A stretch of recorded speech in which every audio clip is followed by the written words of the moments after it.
Bonjour à tous les investisseurs qui nous regardent et bienvenue dans cette nouvelle vidéo. Aujourd'hui, je vais vous parler en détail du projet 1418 Holyhead Drive, un immeuble multifamily de 4 appartements dans la ville de Fort Lauderdale que nous avons sourcé, rénové et revendu pour le compte d'un de nos clients investisseurs.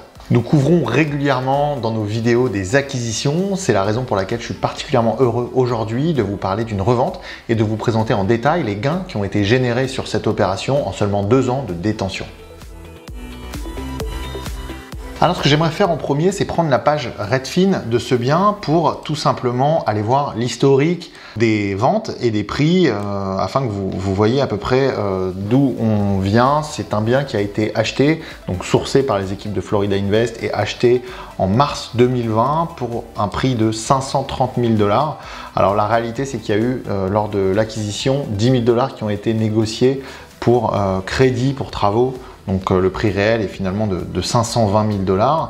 Donc en mars 2020 est revendu, comme vous pouvez le voir, en avril 2022, donc 2 ans et 1 mois exactement après l'acquisition, 945 000 $. C'est lié bien évidemment à des travaux, mais c'est aussi lié à une augmentation du marché assez conséquente pendant toute la période Covid, notamment sur les loyers. Et puis c'est aussi lié à une pénurie de produits disponibles sur le marché.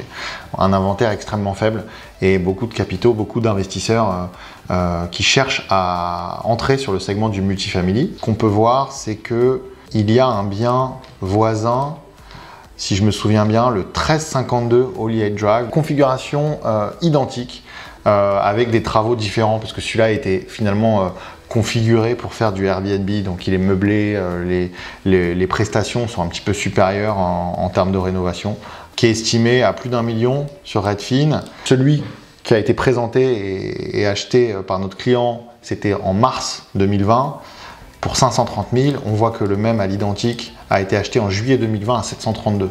C'est là où on se rend compte vraiment de la décote qui a été faite au moment de l'acquisition. Et pour le quartier, on est donc en plein Fort Lauderdale, donc dans la zone entre Lake Ridge et Middle River, qui est une zone middle market qui performe assez bien, notamment sur les dernières années. Là, on se trouve devant une multifamily de 4 appartements, 3 appartements de 2 chambres, un appartement d'une chambre, qui ont été complètement rénovés, qui ont été acquis par notre investisseur juste avant la crise du Covid. Alors à l'époque où cette multifamily a été achetée par notre investisseur, elle était en très mauvais état, particulièrement délabrée. Elle était, je dirais, presque laissée à l'abandon par son propriétaire qui ne souhaitait pas investir les fonds nécessaires à pouvoir réévaluer celle-ci, rehausser les loyers. Dans un second temps, je voulais vous montrer ce qu'on appelle l'offering memorandum, donc la plaquette de présentation du bien lorsqu'on l'a listé sur le marché à la revente, donc en anglais pour le marché américain, pour que vous puissiez aussi appréhender la façon dont on travaille. Ça détaille un petit peu les aspects techniques de l'immeuble, quelques photos, les loyers. Donc là, vous pouvez voir la configuration de l'immeuble. On a un one bed, one bath, donc un 2 pièces, deux bed, one bath avec un jardin privé. Donc 2 chambres, 1 salle de bain avec jardin privé et 2 chambres, 2 salles de bain avec un jardin privé mais qui fait l'angle avec une surface d'environ 90-95 mètres carrés. Et pour les autres, vous avez ici en square foot, donc la différence est à peu près divisée par 10, 60 mètres carrés, 75-80 mètres carrés. Et donc sur des loyers déjà qu'on avait bien retravaillé, 1450 pour le petit, donc pour un 2 pièces. 1450 $, c'est relativement élevé, c'est pas du tout les valeurs pré-Covid, c'est plutôt les valeurs de 2021. 1500 $, donc plutôt bas même avec une capacité d'être augmentée. 1500 $ et 1625 $ pour le 2-2 avec donc ce jardin privé d'angle sur quasiment 95 mètres carrés qui peut aussi sûrement être revalorisé par les repreneurs. Donc voilà, c'est sur cette base, aussi une base tout simplement comptable qu'on a vendu cet immeuble parce que c'est un actif qui est considéré comme commercial par le marché qui se valorise en multiples des revenus. Donc tout simplement en affichant les différents coûts d'entretien, d'opérations divers. C'est un actif qui s'est revendu aux alentours des 300 $ le pied carré. Ce qui n'est pas du tout au-dessus du marché. Il faut savoir que dans cette zone de Fort Lauderdale, on a régulièrement, même très régulièrement, des actifs qui se vendent plutôt dans les 350 voire 380. Là, on est très cohérent. Je pense que c'est véritablement une valeur de marché.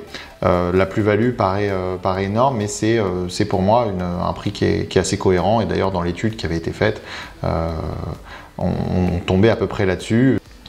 On fait toujours une étude des comparables.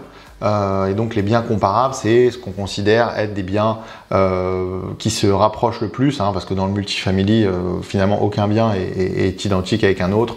Donc l'idée, c'est d'avoir des immeubles multifamily de cette catégorie dans un périmètre pas trop étendu. Et donc là, vous pouvez voir, hein, les prix par square foot, 382, 314, bon ici 266, 286, 284, 338, 366. Voilà, le nôtre pricé à 304. Comme je vous le disais, c'est plutôt cohérent. On parle dans l'offering memorandum du building juste à côté, du building voisin, qui était estimé à 1 million au moment de la vente. On estime bien sûr les loyers pour pouvoir donner de la visibilité aux repreneurs.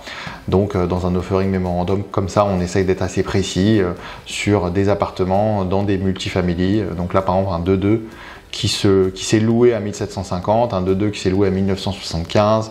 Voilà, l'idée c'est de montrer qu'il y a de la valeur qui peut être créée. Ça c'était sur l'aspect commercial. Lorsqu'on procède à une revente sur le marché américain.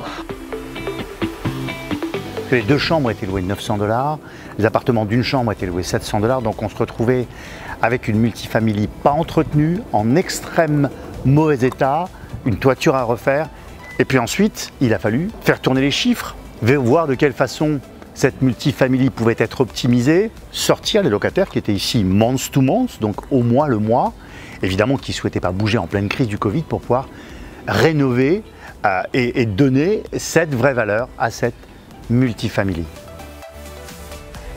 Donc là on a un 2 chambres avec un jardin privé qui a été reloué 1750 $, un appartement d'une chambre qui a été reloué 1450 $, 2 appartements de 2 chambres qui ont été loués 1600 $. Donc on est passé à des loyers de 700 et 900 $ à 1400 à 1700 $. Donc une vraie valorisation, puisque on peut considérer cette multifamily comme étant du commercial. Ce produit a été remis sur le marché 945 000 $ et revendu à un investisseur américain.